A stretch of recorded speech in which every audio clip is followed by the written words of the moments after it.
think the fundamental challenge is one of relevance and appropriateness. Increasingly, aid agencies are doing things in ways that don't correspond to reality.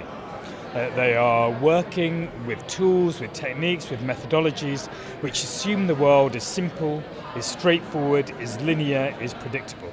And the world just isn't like that. My view is that bringing more realism to what they need is making their work more scientific. So they use a whole cornucopia of approaches and methods. They let 1,000 flowers bloom, and they look at what works in different settings. Instead of working on the principle which they currently do, which is assuming that every problem is a nail because all we have is a hammer.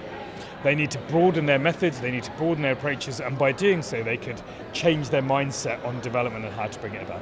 The main thing that NGOs and international development has to change is to actually get to know more about the country's limitations, the culture. Rather than simply considering those people who receive aid as simple recipients, passive recipients, he takes us into the whole dimension of considering them as an active agents in the development process. And supporting those local peoples just to be part of the development, this is the best way for me. The reality is when development has happened, it's been because the successful combination of all three of those things.